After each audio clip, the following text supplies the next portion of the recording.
quickly setting it up.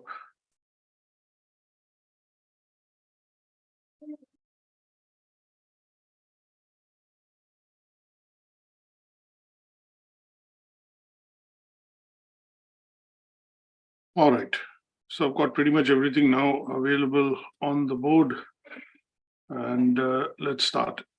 So basically what we are looking at doing today is starting this particular unit, which is called the Pearson set unit. There are two units that you would have studied in your course, and these two units in the course typically are Unit 6, which is managing a successful business project, and the second one is the research project. So one unit in year 1, which is level 4 HNC, and the second unit in year 2, which is research project, unit 19. Now, these are two units which Pearson definitely checks when it comes to looking at your work for external moderation. So it is imperative that these units are basically covered in the way that they are recommending it to be covered. So every year, what Pearson does is it creates a theme of what this research project would be based on. So in your case, this particular theme that we look at would be business recovery. So it's a basic topic after COVID, which Pearson has chosen. And within this particular topic, what they've done is they have further defined details in terms of what kind of research topics can you look at when we cover business recovery as a whole. So we are going to go into a bit of detail today with regards to this unit, and we'll look at a bit of introduction in terms of the unit itself, what we are going to study, and then we are going to switch over to a presentation, because what I would do is basically cover some part of the introduction and the learning outcome 1 today, which is what we are going to cover in the start of this particular unit. So the idea of showing these three things, and in addition to that, if I just quickly show you the website, what you'll also see on the website is when you go in on the Moodle, what we've done is, if you look at unit 19, now it is surrounded by a yellow box. That means it is highlighted, and this unit is currently being delivered. So this is where the unit specification is, which I've got open here on the first. Then followed by that, what we have is the assignment brief, which is basically the guidance to what topic you're going to be covering. And obviously, this is something that is going to be used for the development of proposal and the research project that you're going to finally submit to be able to achieve this particular unit. Now, this unit, along with managing a successful project, used to be higher credits, but Unit 6 has been moved down to 15 credits. Research project as a unit, as you can see, is equivalent to 2 units of Pearson, which is 15 credits each. So it is 30 credit value. So here, there's a lot of detailing that you would be required to do at level 5, wherein your project needs to have, it's like a mini dissertation. It's like a project that you will produce, which will have all the 5 chapters, and we'll go into that in a bit of detail. Now, for you to be able to study this particular unit, there are a couple of books recommended by Saunders, Grady, and Flick. So what we've done is, Saunders is a book that I think is in general a good reading that you need to do, simply because this is a detailed book, and this book is one of the basics when you look at getting into something like research at any level, whether it's level 3, 4, 5, 6, or 7 at the master's level. It's a book that you should study, and I would say study thoroughly. Go through the entire contents of the book, because this is going to be quite useful for you to look at not just completing this unit, but also developing your understanding in terms of why research is done, how research is carried out, what are various techniques of research, what are various research methods. And last but not the least, when you complete the research at some stage, you are looking at basically essentially also understanding how the presentation of the conclusions or data has to be done from a point of view of various audience that you look at, producing the report for. And then what we've done is, I think there are some chapters which I think are much more concise, specifically in terms of research approaches, which is what I have provided as a bit of an extract from another unit. And there is theoretical perspectives and research methodologies, which is another book recommended. And this is something that we have provided because in some cases, when you look at the research approach, whether it's inductive or deductive, whether it's interpretarism or positivism. And when we look at the research onion in general, it's a field which you need to understand and develop your approaches accordingly. And this particular book focuses, the chapter from this particular book actually just focuses on this part, which is research onion. It is covered in a great detail in Saunders, but obviously from my point of view, I think what I would suggest is having that as an extract available separately would also be quite useful. Now, with regards to learning outcomes, so I put learning outcomes 1, 2, 3, and 4, which is what this unit has in terms of 4 learning outcomes. But generally speaking, after learning outcome 1 and 2, it is more led at the at the learner's end, wherein you would be looking at drafting a report, drafting a project, deciding on what how you're going to go about it, and that is what we'll cover when we look at going into a bit more detail. So the unit is fully populated, books are available, and obviously we might add a few handouts and a couple of other things like notes on. There are some bits that I've got which primarily are some good cheat notes on how to refine your literature review and how to look at doing literature review. So these are bits that I will add also at some point in time, just because I think these are bits which are going to be useful as handouts, simply to keep on top of when you get into doing some when you go into doing a lot of reading, which is specifically required in the case of literature review. So these handouts are for learning outcome 2, and there'll be a few which I'll upload. This particular theoretical approaches and methodologies predominantly for 3, and then in terms of chapter 2 is also going to be somewhere related to this. So this is how the content is organized, but this unit is mostly led by the student or by the learners in this case, because you have to practically do the project in terms of going about carrying out the research. Now, if I just bring you now back to just one part of the unit specification that we are looking at. Now, there are various reasons why we look at research and research as a whole in terms of a subject. So when we look at defining research and the definition of research, basically what we are looking at is anything that you are looking at investigating, anything that you are looking at studying on, and that study or investigation that you're going to carry out is going to be a systematic investigation to understand why this has happened or how this has happened or what are the factors which have caused any sort of a event to happen.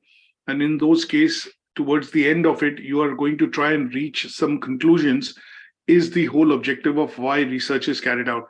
Research is carried out in all sectors, all fields, in all areas. You would be very familiar with marketing research. There is research which is done on payroll within the organization by HR. There is research done by market intelligence department, or in general, if marketing and intelligence are different, there is research carried out at mergers and acquisitions level when companies are looking at acquiring other companies or businesses. There is research carried out in health and social care for the creation and discovery of new vaccination, new medicine, new formulas.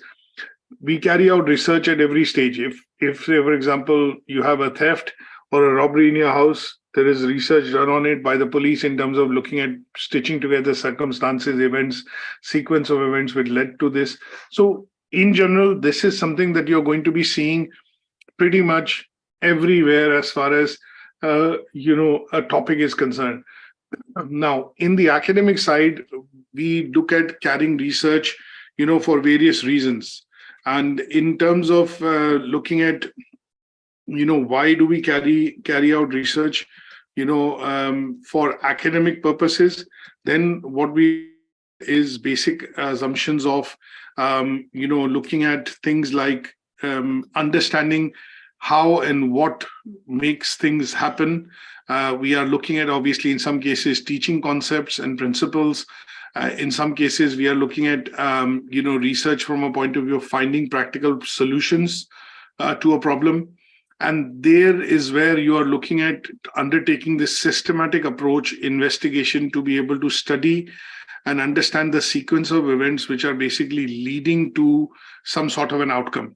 And this is done through the structured in a procedural, route of what is called academic research for a particular purpose. Now, research also involves, let me put it this way, when we carry out research, there is time, effort, and money involved. So obviously, research activity as an activity or as a process needs to be finite, because there is, resources at some stage are not endless. They are limited from a point of view of financial time and, effort point of view. So in this case, when we carry out research, objectives have to be very clearly set. Some sort of a plan has to be made, and also some sort of a case has to be set up or approved by an executive sponsor or somebody in the management, if we consider a business. Otherwise, in general cases, you would look at basically, taking on reasons of undertaking this investigation, or maybe a structured activity of carrying out some research to see if you're going to get some meaningful outcome out of it. So at the end of the day, when we look at carrying out this activity, which is research or systematic investigation, the reason to do so is to uncover, look at understanding why something is happening, and then also being able to come to some sort of a solution to a problem or an issue which is being faced again and again. And the idea of taking the research and breaking it down into various parts, things like what is the background, maybe the rationale, looking at some of the objectives, what causes this issue or problem. You're looking at also effectively through this process understanding the problem or the issue which gets which basically hinders work, or maybe in some cases does not allow the certain expected outcome to come out. And in this case, the idea of carrying out this research as an extremely important activity is to basically look at finding solutions which work and which allow things in terms of processes to work as normal. Now, this, as I mentioned earlier, is a Pearson set unit, and the Pearson set unit typically, means that they give out the topic of the research that you're going to be able to carry out every year. And this runs between September to August of any academic year, in this case, when this particular unit is released. And last but not the least, when I look at credit value, as you can see, the value of, in terms of the total value of this credit in terms of units is 30 credits. That means it is equivalent to 2 units of a Pearson normal context that you normally study. So it will require a great amount of detailing, and obviously work is to be produced at the highest level, which will be referenced. It will be detailed in terms of covering some of the 5 chapters that we normally look at in the process of research. And last but not the least, it will have things like research logs or, annexures, which will have a couple of things which go into in terms of timelines, Gantt charts, your questionnaires, surveys that you use. So any sort of material which has been used to be able to collect data will also be, compiled and obviously put across for the purposes of verification and obviously, getting higher grades. Now, this unit has 4 particular learning outcomes that we're going to be looking at. So we're going to be looking at studying this unit in about 4 sessions, followed by an assignment discussion session. But generally speaking, because this is a Pearson set unit, some parts of the brief that is required to be covered for the purposes of assignment discussion, I'm going to cover during the discussions of the learning outcomes. So I'll pinpoint in terms of how you would go about, developing a research proposal, followed by, doing a literature review or carrying out a literature review, and then decide your research methodology or a strategy to go about undertaking this research. At some stage, we will leave this unit in the middle so that you have enough time to be able to go about doing your data collection and, gathering of data through survey, interviews, questionnaires, forms, whichever ways you would go about doing it, whether it's primary or secondary. And at some stage, we will discuss how do you look at compiling your, data, and how do you take out meaningful, inferences from that data and then present it in a format which basically triangulates your literature review, also the research objectives, and looks at your research methodology. So it will need to be looking at detailing out how do we present data, and then look at making sure that the data that we've got collected, as a result of the research activity, actually matches and helps us in reaching a solution for the objectives which were set, and it closely resembles what was initially studied as a thorough review when you carried out the literature, or basically read the existing material which is available in the public domain. And last but not the least, it helps in certain cases to define and test your hypothesis. When you undertook the research, what is the basic assumptions that you took into account, or the assumptions that you put down for the hypothesis?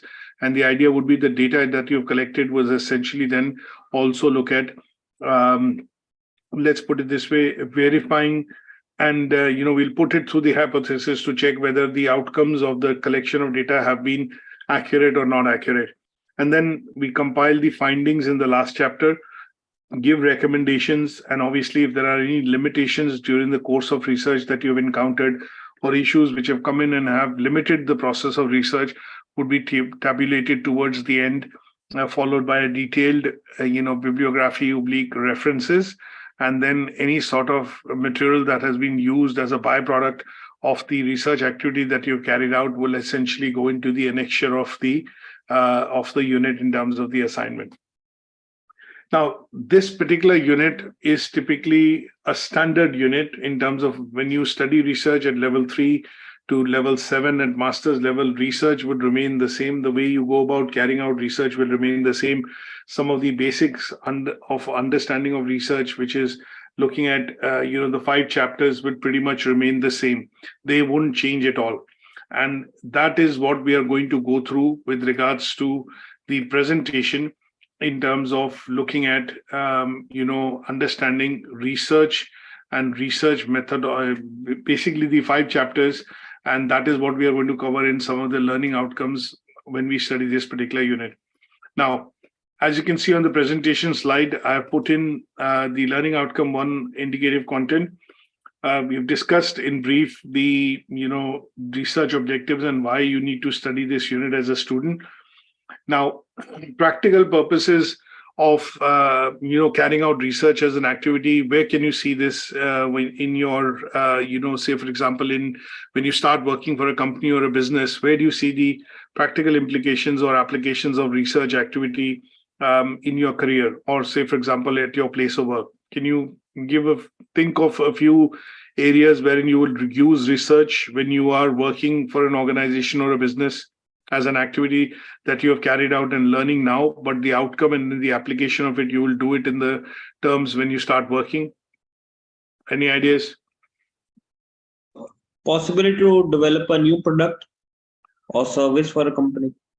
That is correct. So sometimes when you look at companies looking at undertaking and bringing out maybe a, say, variation of a product or a service, then at some stage what they will be doing is that they will go back to the customers, look at customer feedback, look at feedback from partners or relevant people who actually are the intended users of the product, and looking at what they say and what features or capabilities they want in the product, that the company would obviously make a list of it, shortlist it down to things which are workable, and then look at introducing or obviously their product teams or research teams will go into an overdrive, start working on amendments or making changes, and at some stage they will look at launching this new variant or a new model of the product in the market, and that would be based on the feedback which has been collected or the features which customers have expected to be introduced in the new variant, and then it will be launched to the members of public.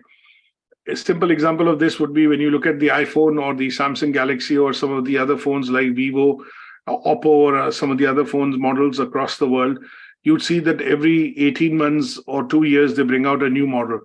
And that the enhancement in the new models are typically done on the basis of research activity. That means data which has been collected as feedback from their existing customers or potential customers that could become a part of their ecosystem. And extensive detailing in terms of research surveys and questionnaires are tabled, and details of, say, for example, expected features, advantages, usages which these users would put the phone to would be taken into account. And then once the data is collected, and a further shortlist of what is practically possible, what is value for money in terms of introduction of that change, and will that be possible in the current variant, and looking at time and development of that particular advancement which the customer is asking for in terms of user function would be considered. And at some stage, some of this would be shortlisted, and the R&D teams or the engineering teams would go into start looking at creating a prototype. And at some stage, once the final testing with the prototype has been done, a new version of the model variant would be produced. An example that we have seen over the years, some of you who have tracked the launch of iPhone or from the start of smartphones, you would generally see that every year or every 18 months, Apple launches a new product. And this new product that they launch, they make some major changes on the previous version of the product. So the iPhone 14 Pro, for example, which has been launched, has had an upgrade to its features from the iPhone 13. You would see a better camera, a 48 megapixel camera, a better processor, the A14 chip, which is capable of carrying out 5 billion petaflops of calculations every second. It has introduced a new color, cosmetic changes which have been done, battery life has been enhanced. Now, all these things are being taken as feedback from customers at some stage of their usage of the iPhone, just like for any other phone company. And these are reasons why you would undertake or carry out research. Now, in some cases, you don't see this physically happening. What you have to do is obviously see that there are different people in different departments which start working on this. So they might be having an agency which basically does some sort of a survey through the internet, or on a face-to-face discussion with interviews or focus groups, and they try and capture some of this part of the information. But what essentially is happening is they are going through this bit of what is called research, and research is basically nothing but a systematic investigation into a sequence of events, or let's put it this way, happenings which are going to then lead to a creation of a new variant within the iPhone or any other phone for that sake, for a company or a product. Now, other reasons could be, you're looking at carrying out research for healthcare. I mean, as I mentioned, sometimes when you look at, doing a bit of research, it could be for the purposes of business planning, because you're looking at how the market would be looking like in the next 5 years' time. So there's a lot of data which is being collected on all aspects in terms of political aspect, economical aspect, socio-technological aspects, legal aspects, and, looking at how the environmental changes or regulations are also being brought in. So one of the major things which have happened now with the European Union, and the court actually ruling that all phone manufacturers in Europe will need to have one standardized power cable. So it won't be like a USB, or a micro USB, which most of the Android phones have, and some of the iPhones have an iPhone proprietary cable. But what they've asked the manufacturers to do is, by, I think, in 2 years' time, they need to be able to ship a product which will have a universal charging cable for all the phones. It will not be an iPhone cable or a Samsung cable. It would be a cable which will be shipped with all the phones, and that cable would be able to be used on all the phones, irrespective of whichever brand it is. Now, they have done a lot of research in terms of why they brought out this ruling. The European Union and the teams which are working, they are looking at waste going to landfill, environmental pollution, looking at long-term sustainability, and obviously in some cases the use of these earth metals or minerals, which are essentially being used to produce these kind of products. And then, because resources are finite, at some point in time they decided that this is something which is needing a change. And with phones and the shipments of phones increasing year on year, I think it's 1.4 billion smartphones, apart from the other, keypad-based phones that are shipped.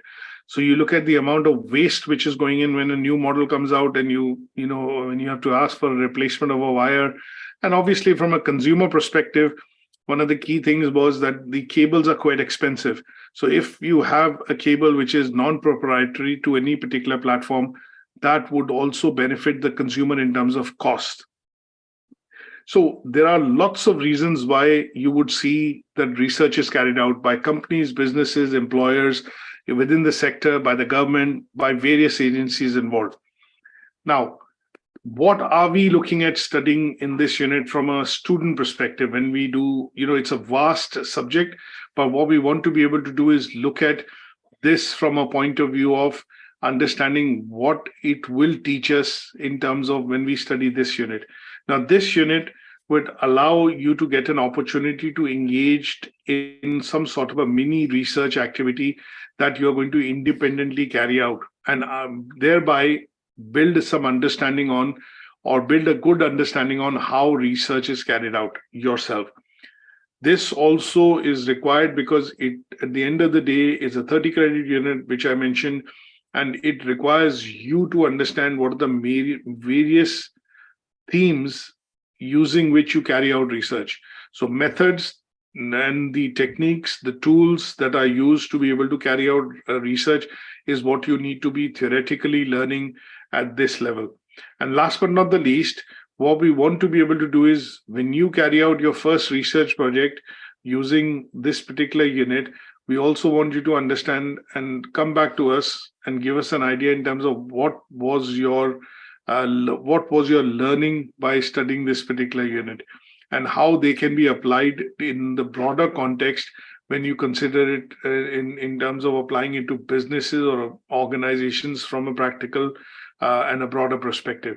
So there'll be some bit of self-reflection on it at some stage, and this would mean that the research project that you carry out, you are required then towards the end of it to also list out what are the learnings, key learnings that you've had from carrying out maybe in some cases your first research project, and then what have you learned from it, and in terms of what would have been, or let's put it this way, hypothetically speaking, what are the areas in which you faced problems or issues, and they would, and they have essentially, say, for example, limited your research in some cases. If it is supposed to happen that if you were trying to carry out a research and some, say, for example, you weren't able to interview appropriately some, participants, or data from some of the participants could not be collated, then this would become what are called impediments in terms of obstacles, or impediments in terms of you carrying out research.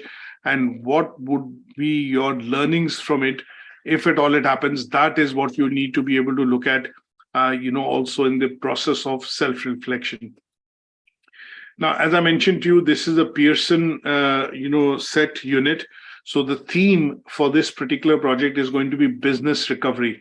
So your main project, and in terms of the overarching topic for the business research project, is business recovery. And within business recovery, what Pearson has recommended is that there could be they've given you certain ideas or areas in which you are able to then look at undertaking this particular research project. So the overarching theme is business recovery. But within business recovery, why they've chosen business recovery is that if you look at, as a generation, we went into a pandemic, and the COVID pandemic, obviously slowed down economies. There was recession in certain economies. There were lockdowns, and essentially now businesses are resurfacing and obviously trying to get back into their normal swing of operations. So there was a lot of disruption to businesses and organizations in general during the COVID-19 pandemic. Now, in order to look at continuity, and in order for them, when I say them, I mean businesses, to come back and then thrive and go back to the same output or the capacity at which they were working, there were schemes released, or programs which were released by different I would say governments across the world, and this was done primarily to aid in the recovery of operational efficiency, which was lost during the COVID-19 pandemic. So what we are looking at is that when you are looking at undertaking a topic of, say, for example, research, you need to be looking at keeping in the context of the, context of business recovery. But within that, there are three particular areas which Pearson has given some tips about to say that as the industry recovers from the pandemic, lockdowns and international and local restrictions, which were travel restrictions imposed, there has been a huge drop in revenues of companies due to let's say government regulation during the COVID-19 pandemic to be able to control the spread of the pandemic. So one such area that you'd be able to look at primarily in the case of business recovery would be to say that I want to undertake a study in the case of looking at why the revenues dropped for a particular company. So dramatic drop in revenues. You could look at operational and financial challenges, which include liquidity, debt repayments, and obviously in some cases, some companies, in order to maintain their assets, their employee base also had to look at doing smart capex, which was primarily capital investments or doing away with capital investments to redivert those funds in order to retain the basic, employees or, the infrastructure within the organization. And last tip that they've given is said about uncertainty about timing and speed of recovery, depending on the arrival of treatment for virus in order for them to become normal. That means a lot of people in a lot of places, a lot of countries lost their lives. And this could have meant that some of the employees which were working within the organization could have also lost their lives. And in order to replace that manpower, the ardent employee, which primarily was a key resource for the company to be able to generate revenues, in order to recruit them, train them, develop them, and then have somebody performing at that level would also mean that this would be covered under the topic of something called, business recovery. So in general, if you look at the topic of business recovery, what we need to be able to do is, firm up a research topic, which would be essentially ideal and related to what Pearson as a theme has suggested that you need to be able to research. So one such example that I would give you is if I look at, for example, lower revenues because of the lockdowns, then one of my topics of discussions or research could be, I want to look at assessing the effectiveness of government policies and interventions in supporting small and medium enterprise businesses in the post-pandemic business recovery. So this could be, for example, one of the topic that I could look at if I have to suggest something to you to look at, doing or undertaking research. So topics topics using the business theme, business recovery theme, and I would say examples. Now, this is one such example that I would suggest that you could look at, which would primarily be looking at understanding, how the businesses would be supported by government policy post-pandemic in terms of, for helping them to recover, to their normal set of operations. Now, in addition to this, if I look at, so what I would suggest, what I'm trying to come to is, if you look at the theme is business recovery. Okay. Now, under business recovery, there are three, topics, broad topics given. And under these three broad topics, what you're also going to see is that Pearson is also in the Pearson set release, provided some useful topics as suggestions that you could undertake for the purposes of, carrying out a research project. Now, these range of topics could cover points like, now then they are not saying that these are going to be the exact topics.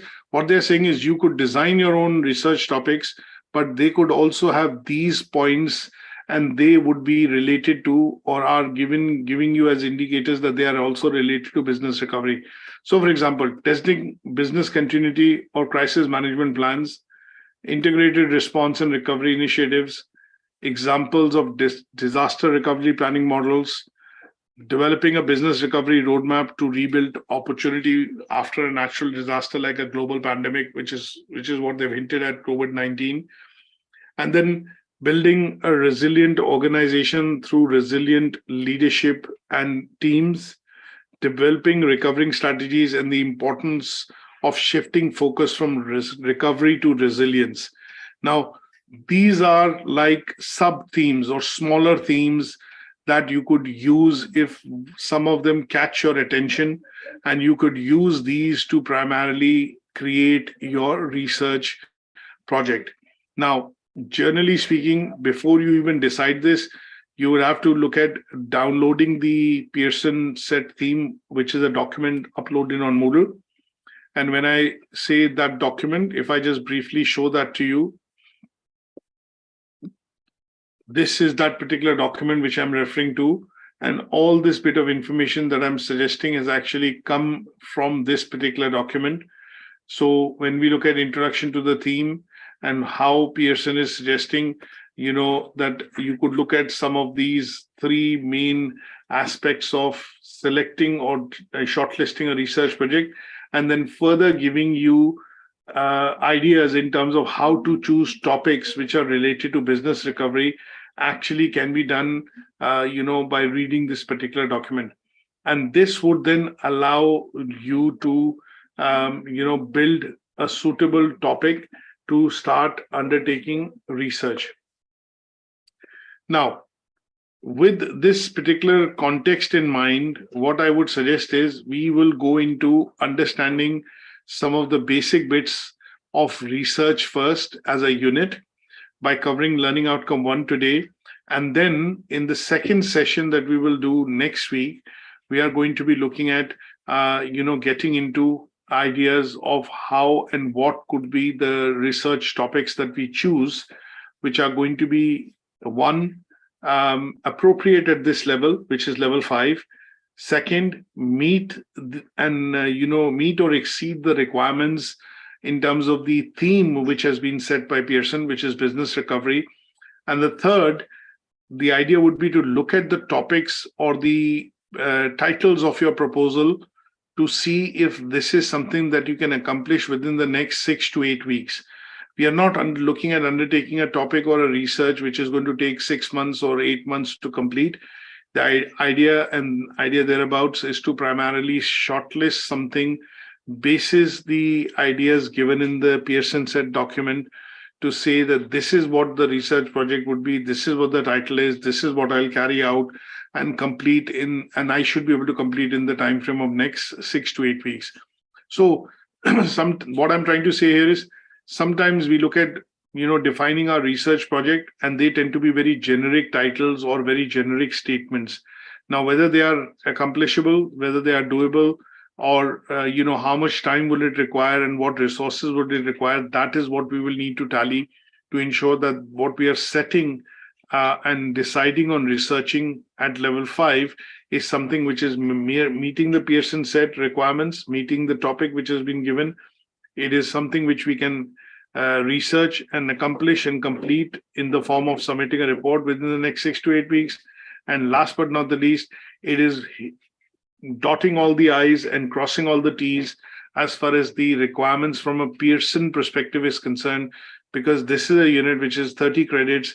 And if I get a good grade out of it, and if I get, if I do my project well, then you are, on your way to achieving an equivalent of 2 units as against 1, because the credit is higher. And the second is the grade would be like the icing on the cake, because you'll be able to improve overall your grade as far as the Pearson, diploma, the qualification title is concerned, because this particular unit with 30 credits carries more weight than 2 units on which you carry merit or distinction. But this one single unit with distinction would be able to give you more weightage on the overall grading of your Pearson diploma as against, some of the other units that we're going to study.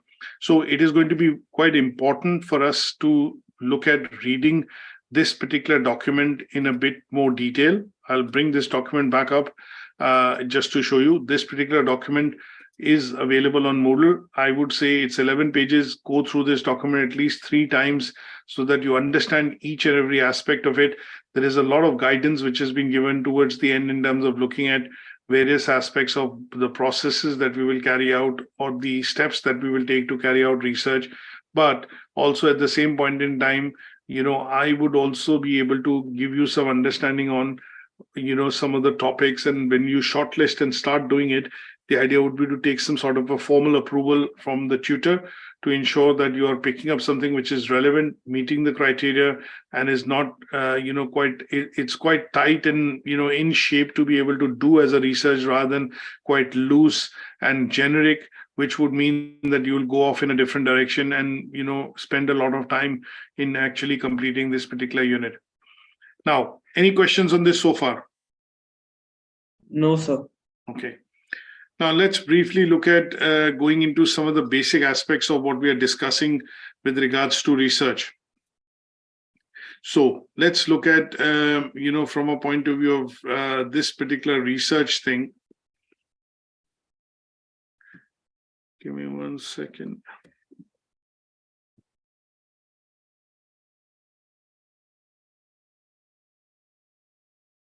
Okay, so when we look at let's start with some key terminology. So when we look at, what is the process of research and how do we define research? There are various definitions of it, which you can look up to in terms of understanding what is research. But the basic part of research that we talk about is all about collecting, analyzing, and interpreting data that has been gathered by carrying out some systematic investigation into a series of events to uncover the problem, uncover the issue, or understand how do we go about resolving this problem on an issue from a long-term perspective. Now, when you carry out research as an activity, there are lots of things that you have to take into account, and these typically tend to fall into what are called 5 different phases. These 5 different phases tend to be one, formulation of a research proposal. What is it that you're going to research? How you're going to go about it? Who are the people who are going to be involved? What data is going to be collected? How will that data be utilized? And what kind of meaningful conclusions would you be looking at drawing when you, complete that activity, which is research? So the first part starts off with rationale, aims, objective, and introduction to the research. The second part would consist of what is called literature review. Now, literature review is going to be looking at what is the existing material available in the published domain for the topic or the area that you're going to carry out your research in. So it tends to be normally written material. That material can come from various sources, and that material is going to be directly or indirectly related to the topic or the research that you're going to carry out. So if I say that I want to carry out a research into, let's say, factors which customers consider while making a purchase, at say a brand like Burberry. Now, what are the factors which customers will consider while going to a premium brand like Burberry to buy, say, for example, a scarf or a purse or, a pair of shoes? Now, the one we are going to be looking into details like they are individuals from, say, high net worth. They are people who are well off. There are people who are coming across from, when I talk about the demographics, they're coming across from people who are typically, tiered in the A1, demographics. They would be highly literate. They would be highly educated. Some of them could also be quite economically well off. And the other things that they would consider in terms of customers who go into the showroom to buy from this particular brand, wherein the cheapest product tends to be £300-400, you would also be looking at the aspect of affordability in terms of how frequently these customers purchase at these outlets, what kind of other utility items or products they've bought. And some part of it will also be based on loyalty marketing, wherein the company goes after customers that it knows can afford, and at some stage they get into marketing of these through newsletters, through surveys, things like that. Now, when we look at this as a process, what the company would then be looking at doing is reviewing the previously published data or research material which is available that would allow them to draw some information about these aspects that they are going to consider when they look at launching a new product or a variant of an existing product. So when we look at literature review, which is the second most important activity that you do, we are going to be looking at doing a scholarly review. That means we're going to be reading into books, journals, articles, anything which is published on the website, which is in the public domain, to see whether we are able to draw some meaningful data and meaningful in conclusions from what is previously available in the market, and in terms of learnings that we would be able to take from what is publicly available in the data or the material which is publicly available in the public domain. This part would then lead to what is called research methodology. Research methodology would be looking at designing your research strategy. How would you go about collecting data? What method are you going to use, qualitative or quantitative? Is it going to be a primary research, or is it going to be looking at dwelling more on secondary, or you would use mixed methods? You'll use both primary and secondary. So at some stage, you would then define on paper how you would go about conducting research. And this would be done by looking at designing a research strategy, and that would be covered in your third part of the chapter or third part of your of your report, and that would basically be looking at research methodology. The fourth part of your research project is going to be what is called data collection, analysis, and presentation. So after you've discussed and gone into details of collecting existing data, you have then looked at defining your research strategy in terms of how you would collect that data, whether it's primary source, interviews, questionnaires, surveys, or it is going to be, information that is going to be, let's say, seeked out from published material, which could be magazines, journals, articles, things like that.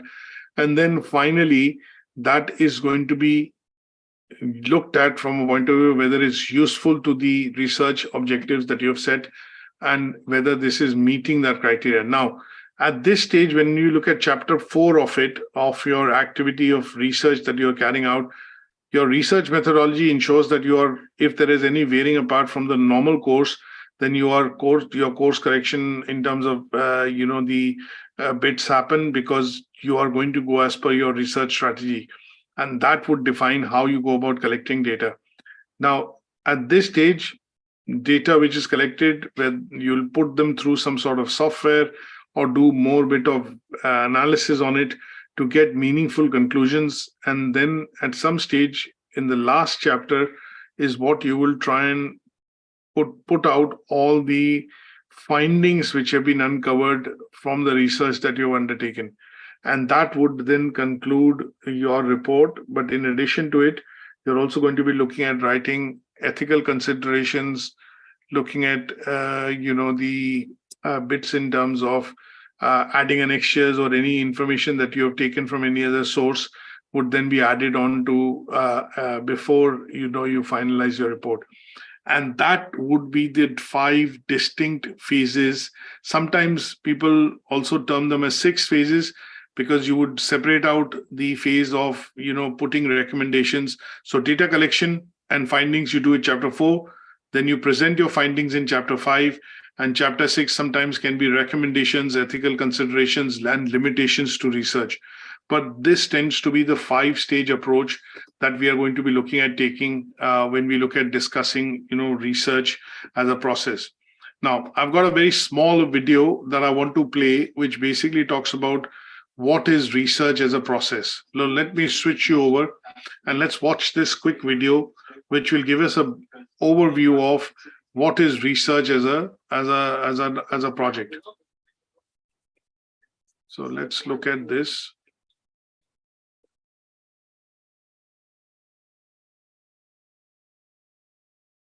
Okay. At any step of the process.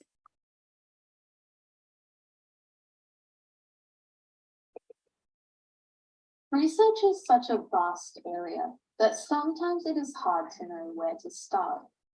A good way to think of research is as a process. There are several steps in this process, and in reality, it is not linear. It helps to visualize it as an iterative cycle at any step of the process. Research process begins with the formulation of a research problem. You scope out and identify the topic you wish to research, specify the problem, and justify the importance of studying it. Then review of the literature to evaluate the theory that has been written about the topic in order to understand what has already been done, what ideas are already out there, who the experts in the area are, and the major publications in the field that you will need to cite. Most importantly, it allows you to identify the major gaps and where your research fits into this. You then develop the research questions, aims, hypotheses, or the theoretical and conceptual framework. This is a tentative answer or direction in which you believe the research will go. It provides a lens for how you will explain findings, as well as a structural map for your research journey. Then you form the research design.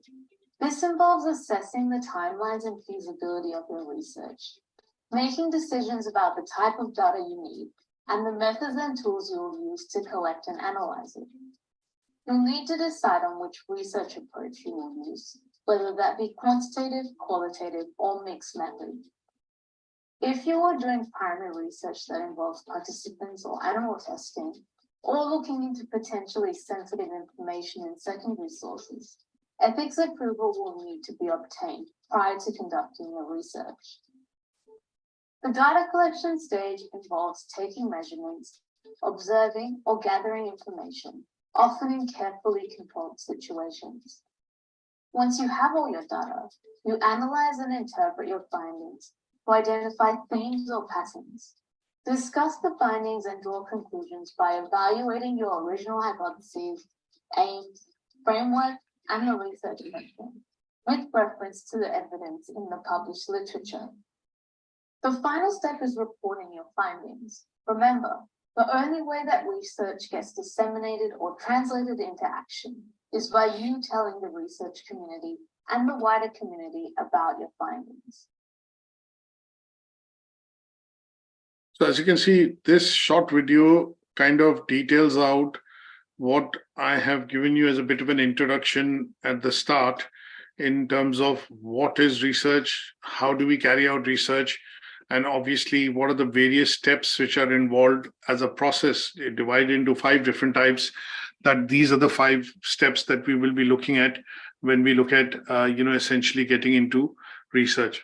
Now, when we detail out these 5 processes in general, the first process that tends to be the first process tends to be the formulation of a problem. What we want to be able to look at is understanding what the problem is, why is it being caused. So basically looking at answering questions which are what, how, what, when, why, where, and looking at if and then sort of situations is what we are going to be looking at in the first step of actually formulating and identifying, and in some cases defining the problem. Now, when we look at this particular step, in this step, you also at advanced stages look at formulation of a working hypothesis. Now, if we look at, I don't know how many of you know the definition of hypothesis. Do you know what does hypothesis mean? So hypothesis essentially means a supposition or a proposed explanation that you look at when you have little or limited evidence to be able to start a further investigation or further, your findings into that area. Now, just for example's sake, very literal example's sake, if we start digging ground and you find a piece of, you start, finding gold. Now, if you dig a bit more, you find some more, but if you dig a bit more, you don't find it, then what you're trying to do is you're trying to question yourself that, was it just a fluke, or was it just a chance that where I, digged, I kind of, started to find or, look at gold.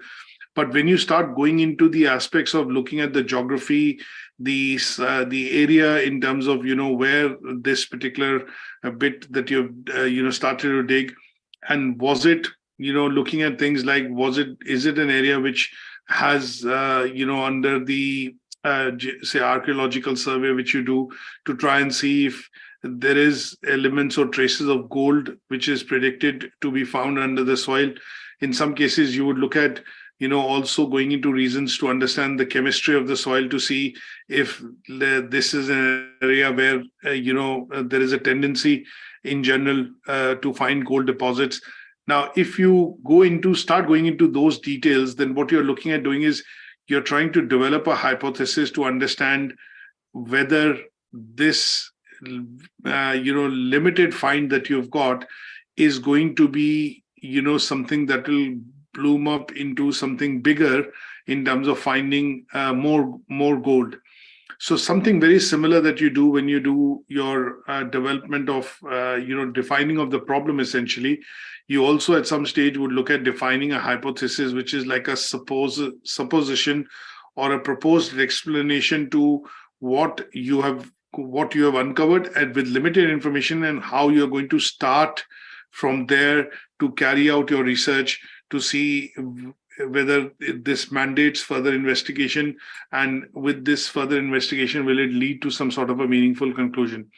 So generally speaking, when we talk about the first phase that you start off is to define the problem, to uncover the problem, to talk about the introduction or rationale of the problem that you're facing, and that is the area in which you are also going to define a hypothesis, and that would be the beginnings of your research.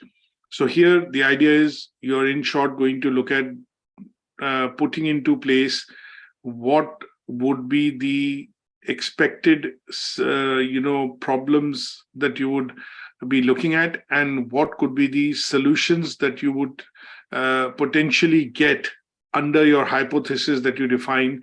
That if I am to carry out this research as an activity, as a project going forward, this is what I expect to uncover towards the end of my research.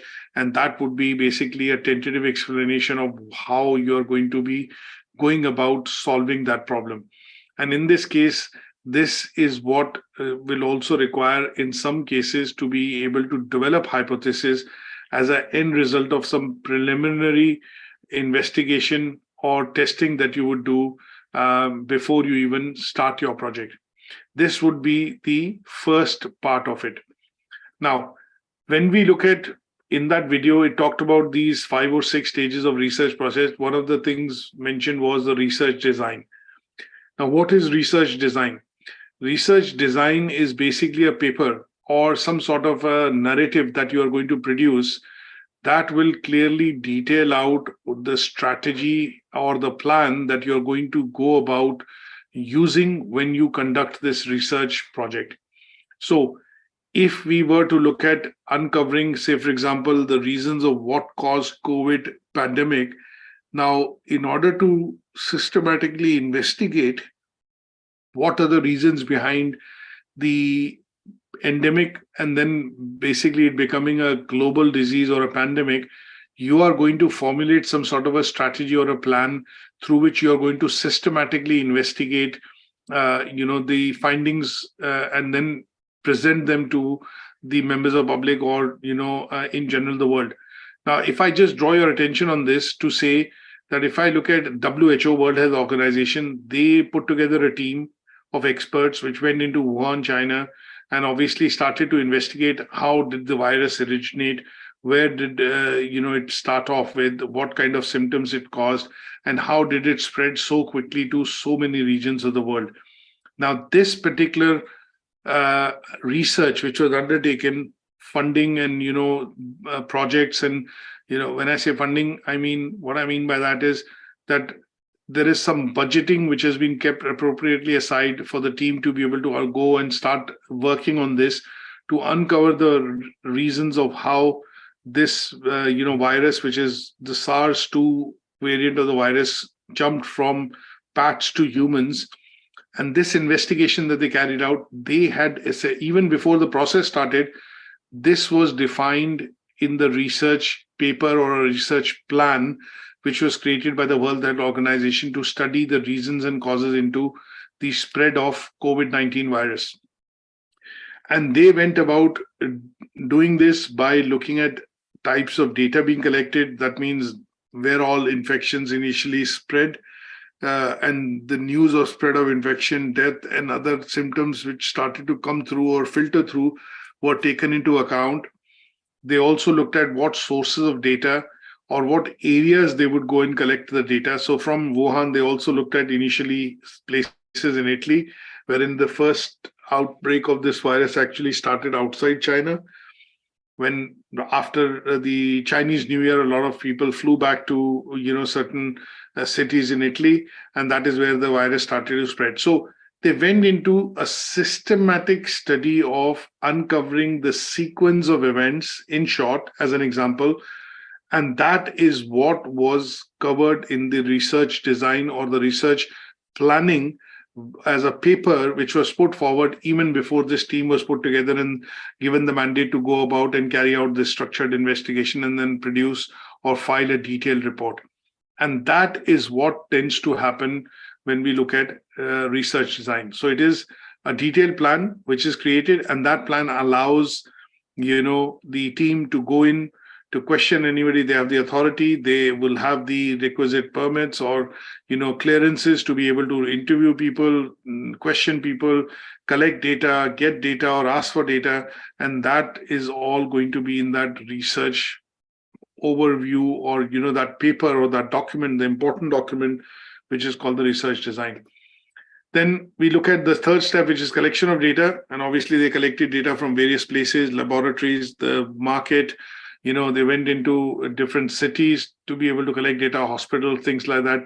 And once the data was collected, at some stage, the team went back to the WHO headquarters, and that is where they started to analyze the data. So samples which were collected, in a way here, just by giving an example, I'm explaining the samples which were collected, blood samples or samples from people who had passed away or died because of the result of the virus infection. These samples were then analyzed in the laboratory. Extensive tests were carried out to look into the virus and its spread and the symptoms it causes. And that is what you are looking at is data analysis after you've collected the data. And the idea of doing those analysis or putting the data through a number of different types of tests or, software or, for example, interpreting that is to finally come out with the reasons of why this virus spread, how this virus spreads, what kind of symptoms it causes, and then how it infects people, and then what are the various, and then on the basis of which meaningful decisions or interpretations are drawn. And those are drawn in terms of things like social distancing was introduced, wearing of a face mask was introduced, washing of hands for about 20 seconds with the soap was introduced in order to prevent the spread of this particular virus. And those are interpretations that you draw as conclusions, which are presented as findings in your chapter 5. And that tends to then, become a bit of a manual for people or governments and departments of health across the, various countries in the world, which was used as a bit of a guide to then deal with the COVID-19 virus and the pandemic. And this is how you would go about, in general, carrying out, research. Now, when we carry out research, there are two types of data collection that we do. How many of you are aware in terms of data collection methods? Any idea in terms of data collection methods? Have you heard of data collection methods? Yes, sir. So when we talk about, go on. What are the data collection methods? It can be through surveys, online surveys, or through email, direct email. Questionnaire, yes, absolutely, through questionnaire. So when we talk about data collection methods, we essentially are referring to two types of data collection methods. If I'm just trying to bring an image onto a slide, which would help us understand. Here we go. So when we look at data collection methods are techniques or tools that we are going to be able to use to get hold of useful data which is related to the research activity that we are trying to carry out. Now, what will be these data collection methods? They're essentially divided into two types: primary data and secondary data. Now, we are going to look at just the methods right now, but there are lots of ways to classify, discussion in terms of primary and secondary research as a whole. But we are looking at data here. So data can be of two types. Primary means, an example, if I was driving to the office in the morning and I saw an accident happen in front of me, and I was a first-hand witness. That means I saw the accident myself happen in front of me when I was, on the traffic lights or things like that. Now, when I go and reach the office and I tell my colleagues that, I saw I saw the accident happen and it was quite drastic and, it was quite, shocking, then people who are listening to me talking about the accident are actually getting that information, but getting it at second hand. That means, why it is second hand? Because they weren't present when the accident happened. They are listening into the talk that I'm doing or the sharing of the news that I'm doing, and they are getting to know about this particular accident, which was fatal or very dangerous or whatever it was. And because it's happening through me and they were not present at that location, that is why they are getting this information secondhand. And that is the reason why we say secondary data. So data which is collected firsthand is going to be termed as primary data. Now, what are the tools that we use to do collection of primary data? We look at surveys, we look at questionnaires, we look at polls. So for example, if I am to send you a Google form to collect some data on what are the ways in which you go do shopping, we look at Amazon, Flipkart, this and that. I'm sending you a survey which you're answering directly by clicking on multiple choice questions, and I collect that data. I'm going to do it firsthand, and this is primary. Now, if this data was then made available for various reasons to other agencies by me for the purposes of, they wanting to get hold of data for a particular market or a particular city, then in this case, they would have got this data secondhand, and that is why it will be termed as secondary data. Is this difference understood? Yeah, is this clear? Yes, sir. So when we talk about primary data collection methods, there are surveys, polls, interviews, there are focus groups that you can do, there are group discussions which can happen, and you are basically collecting the data at the source. That means you are speaking to the person or the source and collecting it from there directly. Secondary tends to be when we talk about published data which has been published in the public domain. Government reports, it could be, websites, it could be articles, journals, some sort of a research report which has been carried out and published, already. And that, if you're gathering or looking at, for example, certain reports, give you a simple example here. If I were to try and find out how many phones were sold last year, or how many phones Apple and Samsung or some of the other largest competitors sold, and I buy a report from Gartner or I buy a report from IDC, International Data Corporation, and they give me a report for last year's sales of Apple products vis-a-vis, and I can compare that with others, then I'm buying something which is data that was collected, but it is in the past.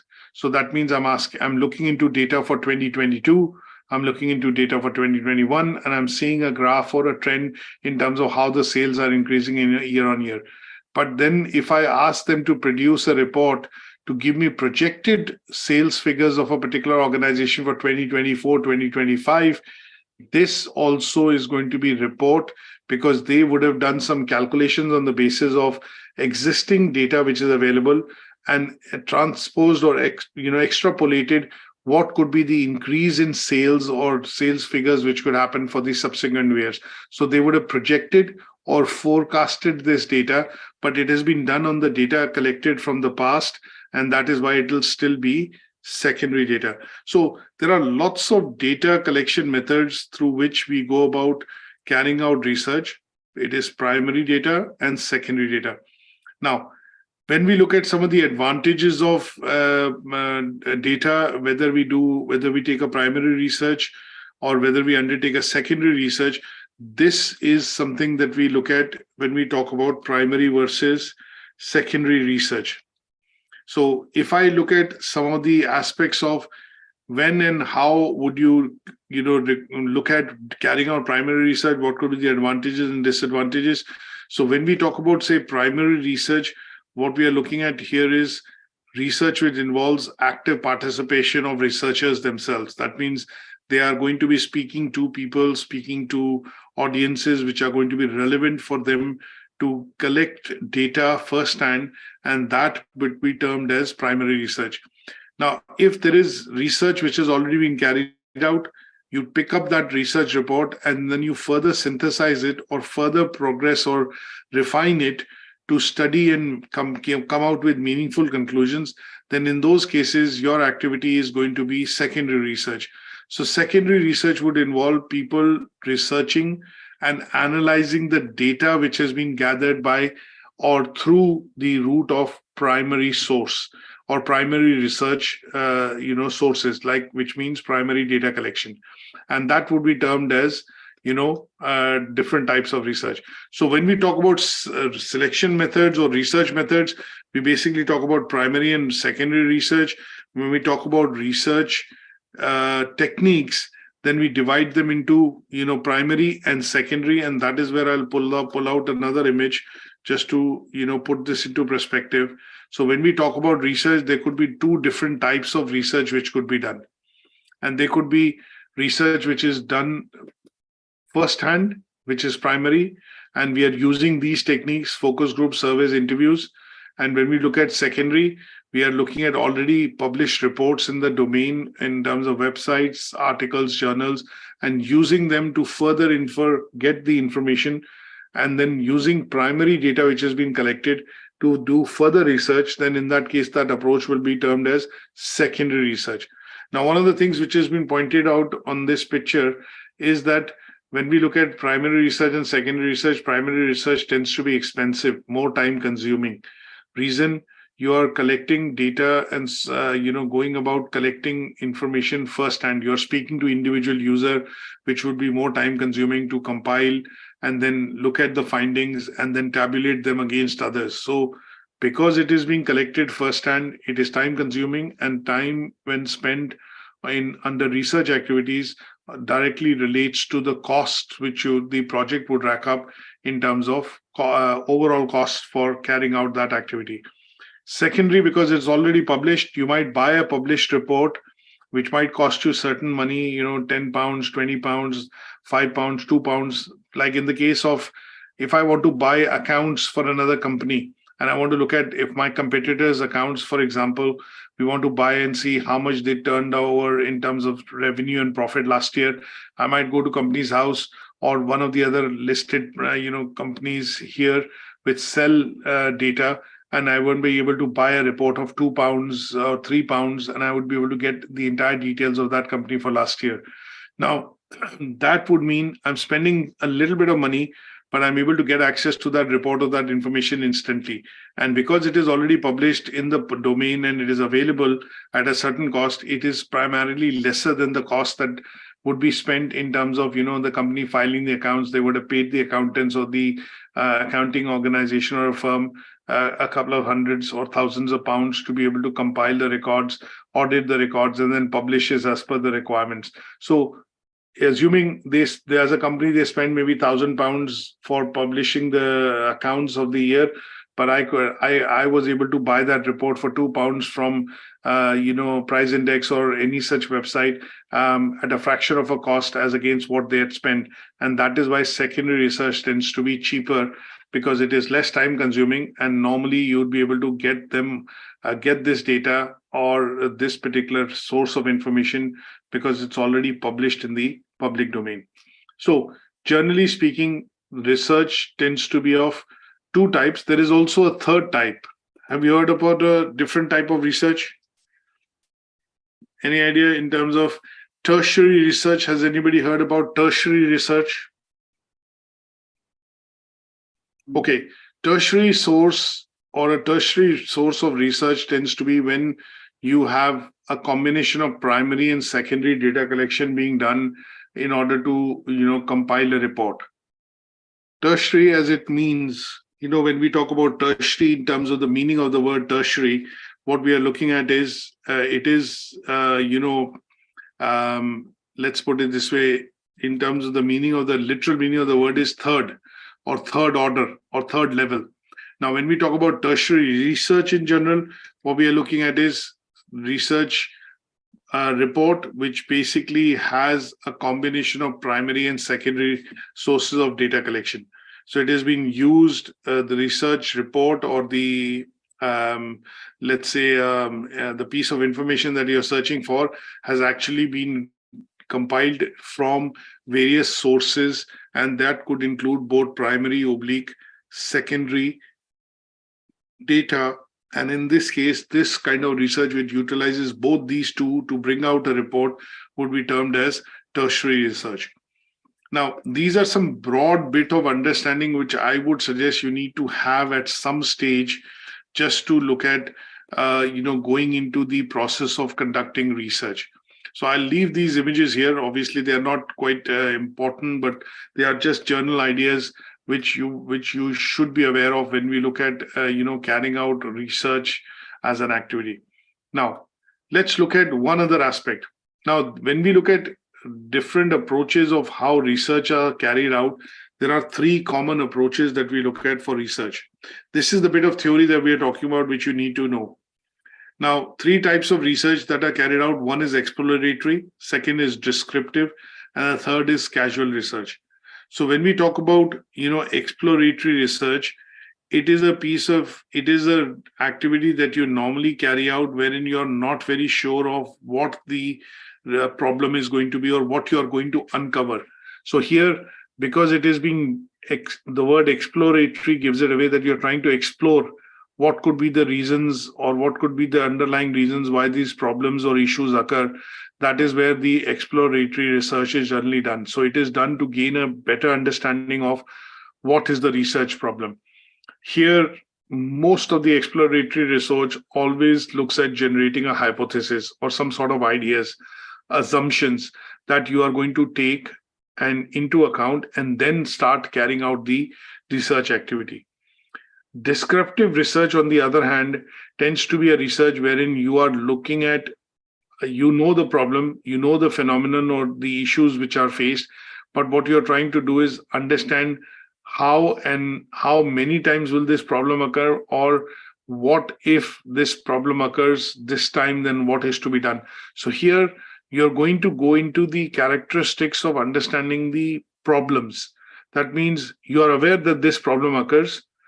Say, for example, during months wherein it rains excessively, we know that in certain regions, in certain countries, when it rains excessively, it can lead to flash flooding. It can lead to flooding of train tracks and things like that. Now, because we know that during the monsoon season or the rainy season, this region gets this much rainfall, and this is what the problem is going to be. If the monsoon season is going to be very severe, then you are going into studying and undertaking a research to uncover the reasons of how many days will it cause disruption, or what could be the ways in which we could prevent this to happen.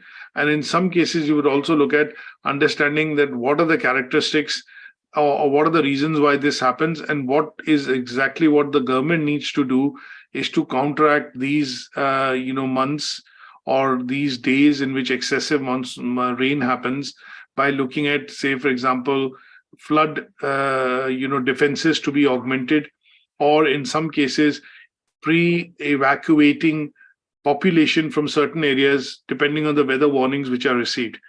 So this is where what you are going to see is that descriptive research. When we talk about descriptive research, what we are looking at is essentially this is a research wherein you are going to carry out activities to study the characteristics, trends, and understand the correlations between the problems. Is that okay? Is this bit of these three different types? Let me also go to the third type and then take questions. The casual research approach is where the researcher is looking at understanding the cause and effect relationship between variables. We know that these two things do not mix, but when we try and mix certain things, we know that these kind of problems can occur. Now, when they occur, how does it affect the problem if I increase this or if I decrease this particular, let's say, if you're trying to look at, for example, I say doing an experiment, and within the experiment, if you're trying to understand that, what causes the intensity and what causes, for this, let's say, if you were to look at the tensile strength of rubber, we have all used rubber bands, isn't it? So when you stretch it beyond a certain limit, it actually breaks or it snaps.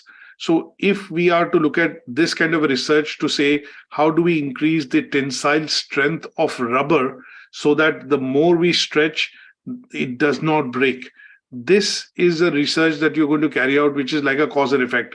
Because what you know is when you pull it beyond a certain limit, which has been defined, then the rubber snaps. Now, in those cases, you're going to alter the various, when I say various, you're going to alter the chemical composition of what makes rubber tensile. And in this case, when you alter the chemical combination, you're going to be faced with questions like, okay, if I increase the intensity of iron more, then how will it affect the tensile strength of the rubber? Will it break? Will it snap? Or will it give it more elasticity so that if I stretch it more beyond a point, it won't break? And this is where the cause and effect relationship comes up. So the casual research tends to be a research wherein you're primarily going to be experimenting and you're looking at manipulating certain variables to see the outcome of how it affects the activity as a whole. And that is where you are going to be looking at casual research. So sometimes when I talk about casual research, this mostly tends to be experimental in nature.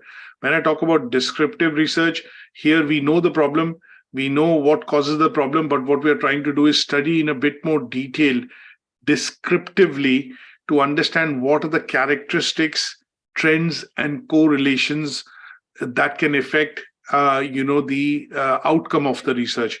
And exploratory research is sometimes carried out, which is where we don't know what are the various reasons. You face this problem for the first time.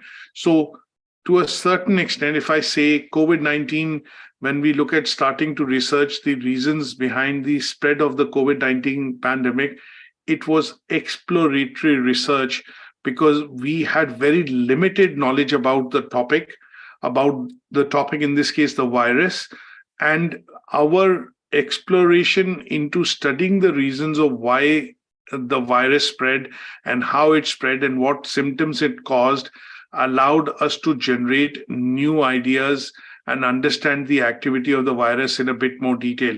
And this, as a research technique or a method that we use, is termed as exploratory because here we are going to have limited knowledge at the start. But as we start investigating and going into details, we are going to be able to develop a better understanding of the research, of the causes of the COVID-19 pandemic, and also at some stage generate ideas and hypotheses, which is basically vaccines and treatments that can be used to cure people of the COVID-19 virus. Now, any questions on these three types of research that we want to look at, and definition-wise, are they clear? Yes, sir. Yes. Any question at your end, Larib? Are we clear on this? Yes, yes. Faizan, any questions at your end? Any questions at your end, Faizan? All right, okay. That's great. Now let's go into very quickly understanding some of the research methodologies. So what we are doing in today's learning outcome 1 is understanding the 5 broad areas and going into some of them in detail.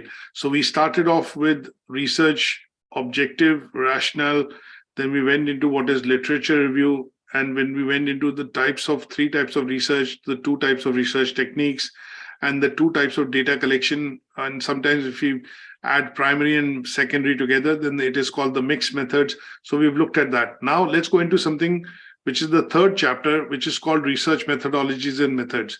Now, when we carry out research, there are generally two approaches or philosophical approaches that we look at from a point of view of research. Now, these two philosophical approaches that we look at are called interpretism and positivism. So when we talk about positivism, what we are looking at is we are going to be using what is called a deductive approach. Any idea what is deductive? In terms of what does the word deductive mean? So deductive is basically, when we say deduct, so it is characterized by, certain types of, let's say, assumptions or laws. So deductive means we have a good idea in terms of what we are going to do, and then we are going to be looking at deducing or, coming out with some particular instances by using our understanding on that particular topic. Now, deductive in the case of research would mean that here this approach is primarily used where researchers are looking at confirming existing theories by testing hypotheses on it. That means this research would differ, or let me put it this way, if I have to give you an example of deductive research would be, a simple example that I give you is that all dogs have, say, for example, 4 legs, right? Now, if I look at John's dog, for example, or Tom's dog as an example, just a vague example, he has 4 legs, but if I have to look at challenging it, then what I would do is basically use my hypothesis to test whether all dogs have 4 legs or not. Or in some cases, they could be, having, and I would use that approach of deductive arguments to say that this is how, this has been the case over the years or over the centuries or from the time that we've discovered there was a breed. And what I've done is I've kind of fallen back on the existing theories, the past knowledge and information which has been gathered and documented over the years. And that would be essentially looking at, the concept of deductive research. Now, when I say deductive research, we also mean that here we are trying to apply some sort of a scientific approach to understanding the existing theories, right? And this is used as an approach by the researcher when we start our research by basing it on an existing theory or hypothesis which has been used in the past. And then is when we will go about conducting the whole process of carrying out research. On the other hand, when we talk about interpretivism, this is what is called an inductive approach.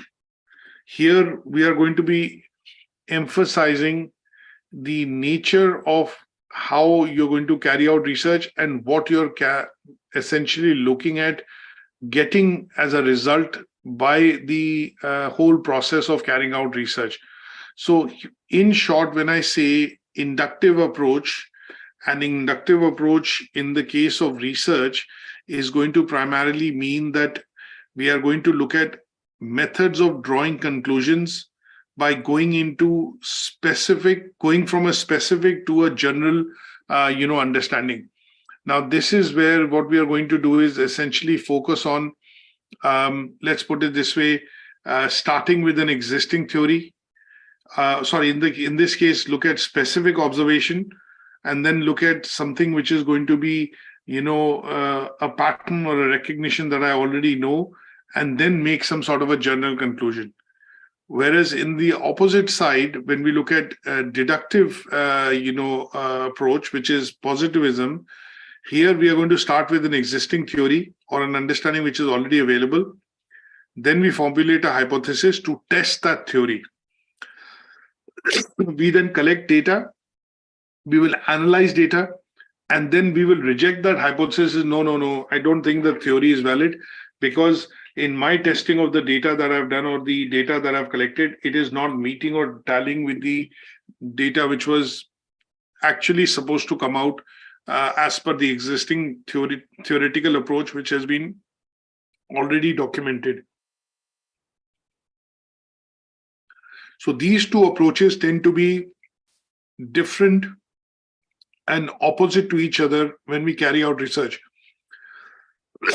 So if I put it this way, that when I carry out some sort of an activity to uncover, say, for example, I'll say it, in a theoretical form here, if I'm looking at carrying out research which is based on some existing principles and theory and data which is already observed and available, then in that case, this approach that I'm going to take is going to be deductive.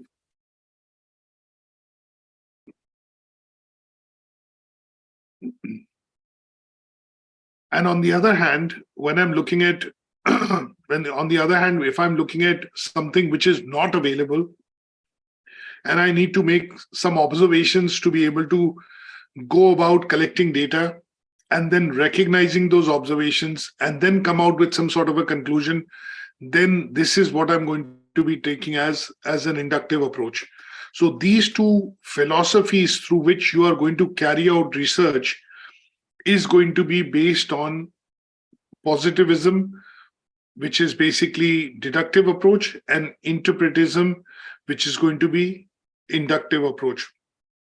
Now, in order to give you an example to clarify this, if I look at inductive research or interpretism, I make an observation that a low-cost airline flight is generally delayed. So if I look at Ryanair or, for example, EasyJet, we sometimes see that they claim that they are always on time, but generally speaking, the low-cost airlines, they are generally delayed. Now, if I look at this as an observation, and this is my observation, that because I've traveled from Ryanair from Manchester to London, I've seen that the flight is generally, 15-minute delayed.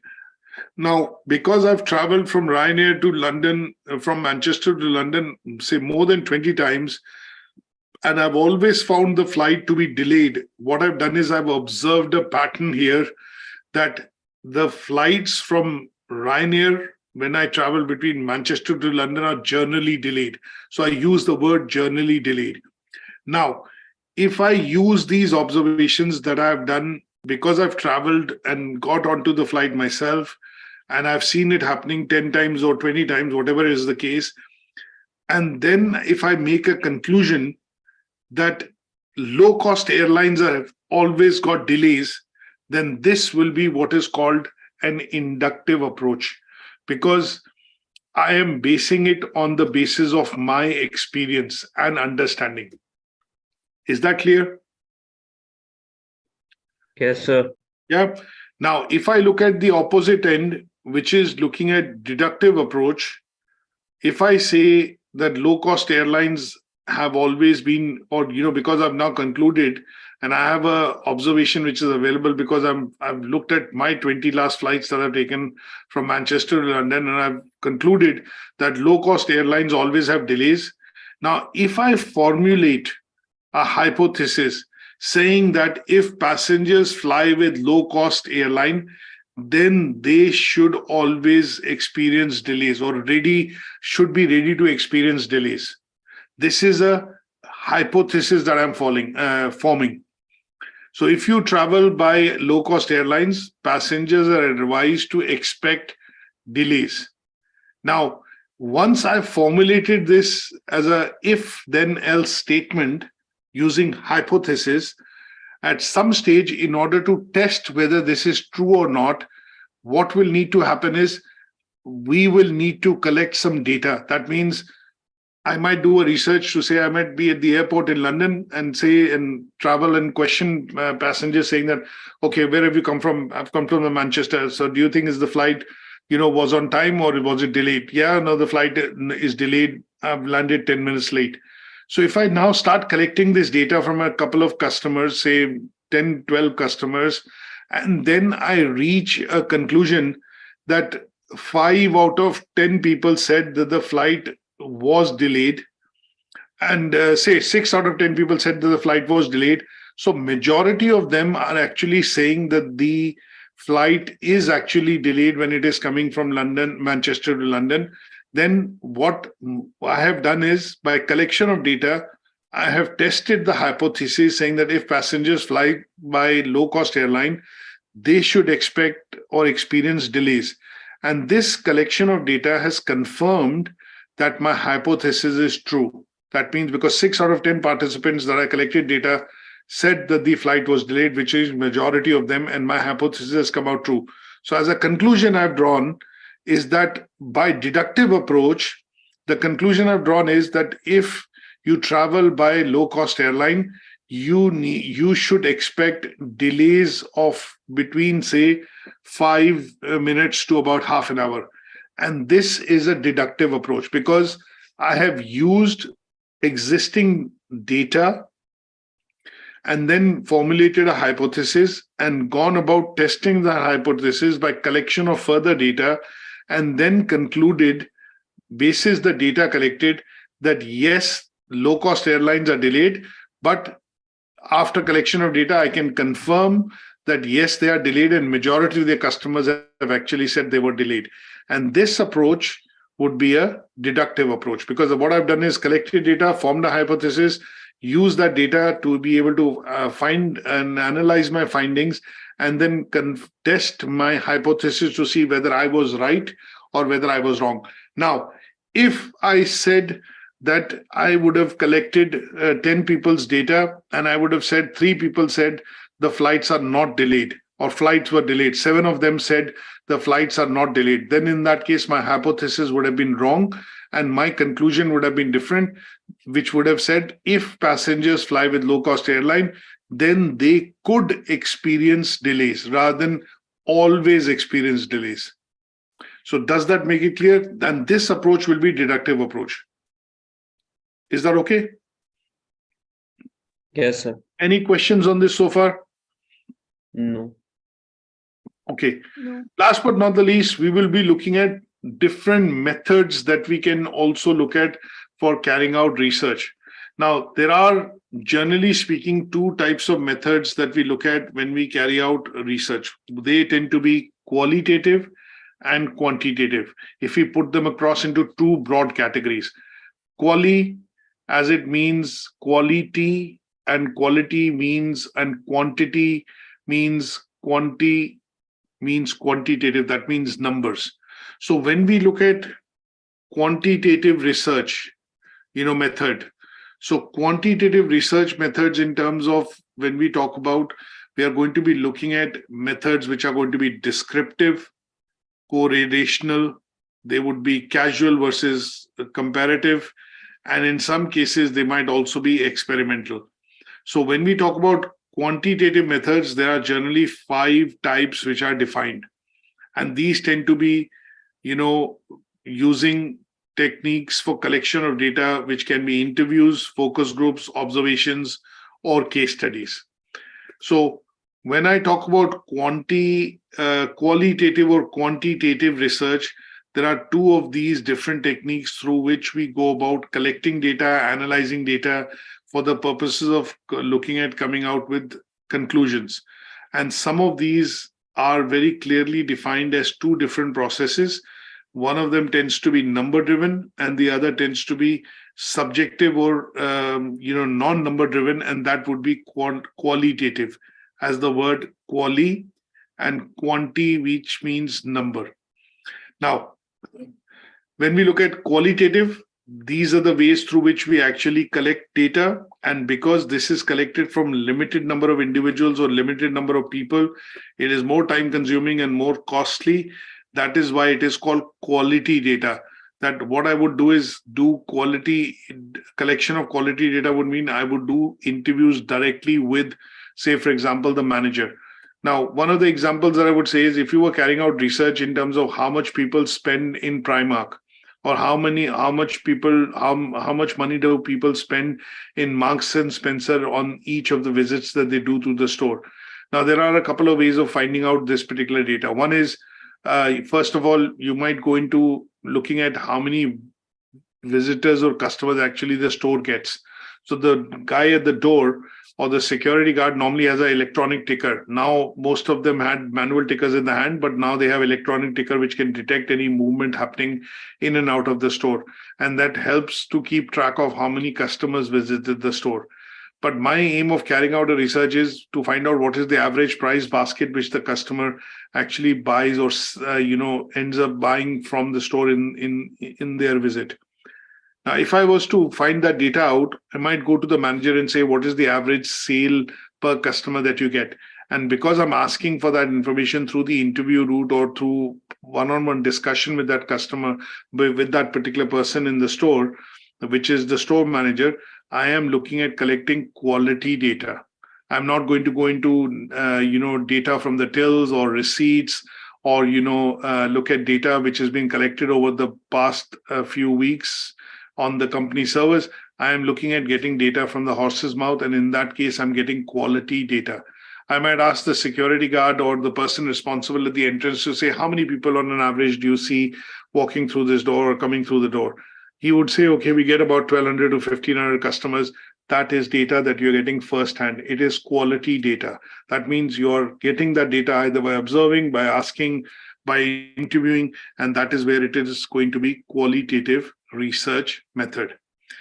Now, when we look at quantitative, here we are looking at collecting data which is numerical data.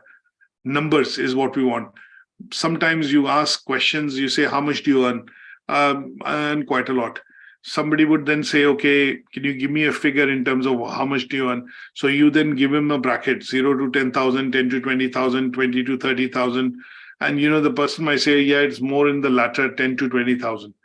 Now, if you're going into numbers and looking at testing hypothesis, because here the data that you will collect from the participants is going to be numbers. So I'm going to look at 100 questionnaires. I'm going to look at 200 surveys. I'm going to look at, let's say going across and speaking to 500 customers. So here you're going to collect large quantities of data, and that large quantities of data are going to be number driven. At some stage, you are required to do number crunching or use a software to be able to analyze that data. And because it is in numbers, this type of research would essentially be looked at as what is called the quantitative research technique or quantitative research method.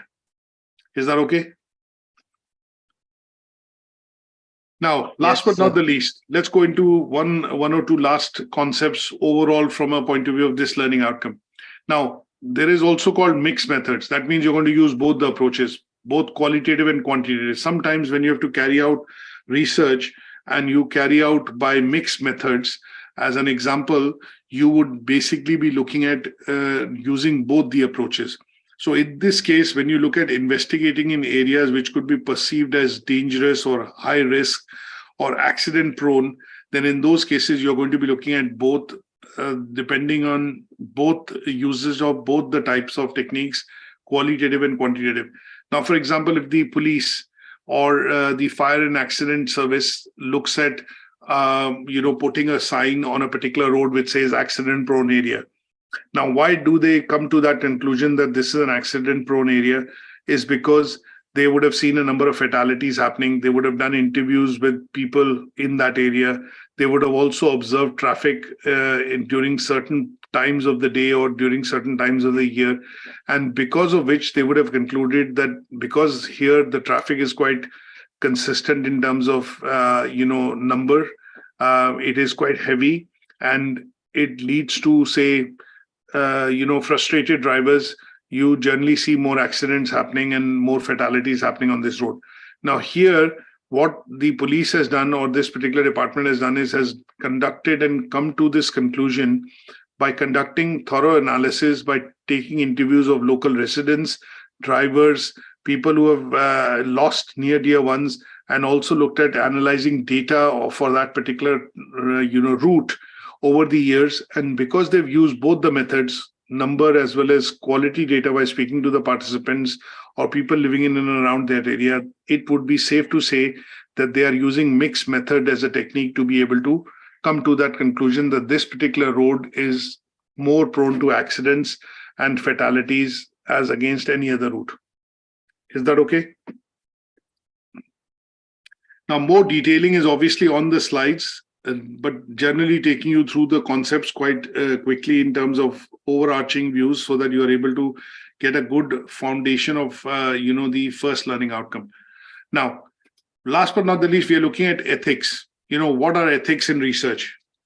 What is ethics in general? What is the meaning of the word ethic? what does the word ethic mean? So when we Sir, talk about core values. correct. So when we look at morals, when we look at values, when we look at principles, when we look at laws, they are all going to be looking at conforming to something called ethics. So a person's behavior relating to a conduct of an activity would be termed as ethic.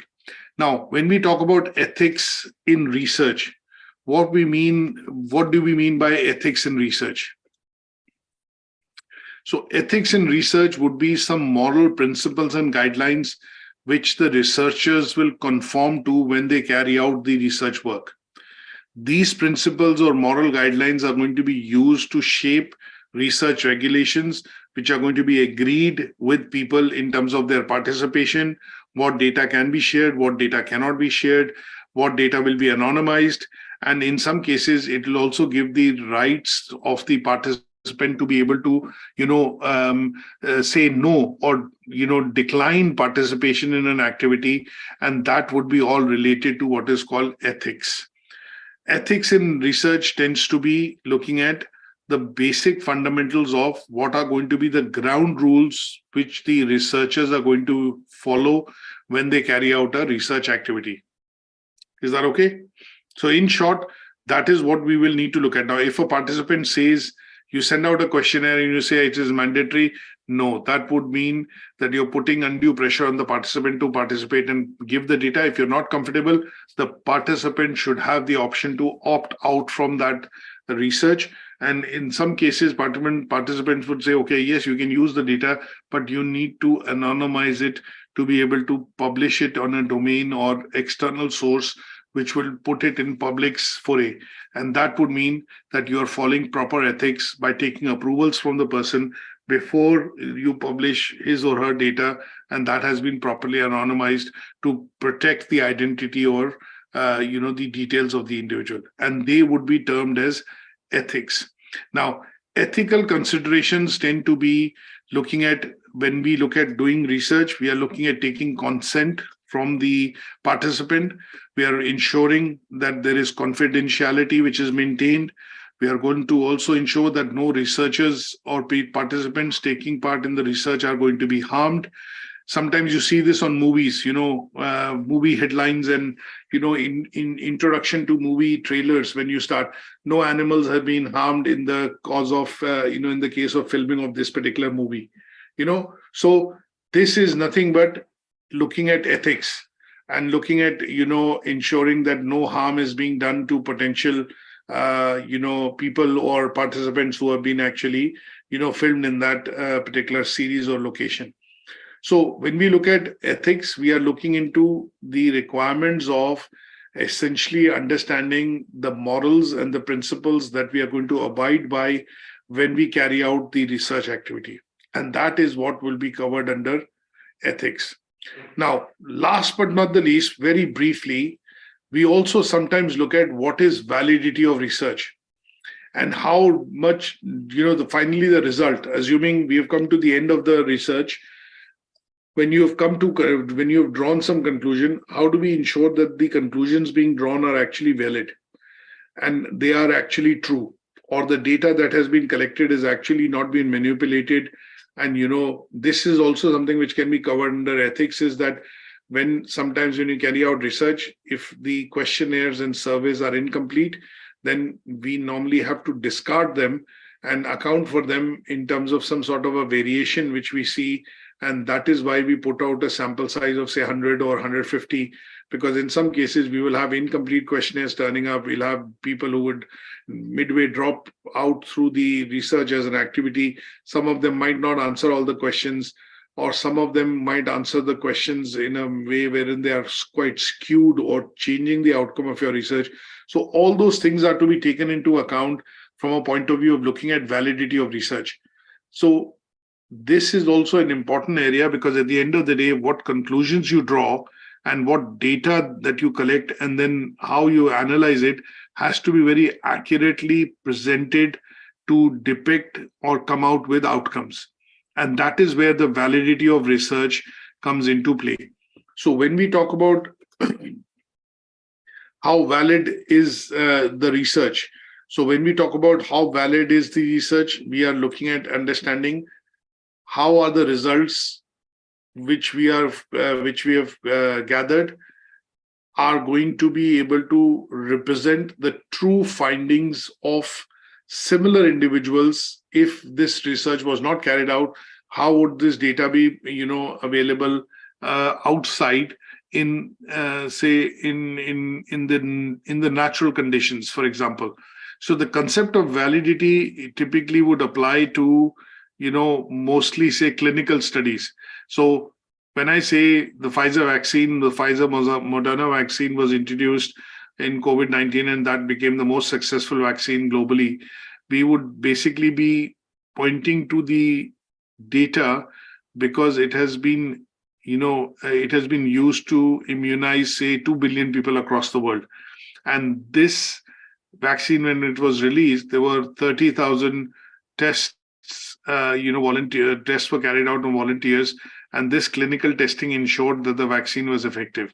Now, this concept of validity, which we apply to the COVID-19 vaccine, is typically because of the fact that, the study or the rollout of the vaccine before it happened, the study included, the usage of this vaccine on about 30,000 volunteers, and then truly representing the findings, symptoms, side effects of these 30,000 individuals who basically took the vaccine as a volunteer, and then the outcome of the study which was studied came out to be positive. So this ensured that if people took the vaccine, then they are going to be obviously immune to the COVID-19 virus, or in some cases recover from the COVID-19 virus. And that is what is validity when we talk about in terms of research. So why is the vaccine valid and why is the vaccine effective? Because it has been tested on 30,000 individuals before the rollout actually happens. And that is what ensures the validity of that vaccine. Is that understood? Yes, sir.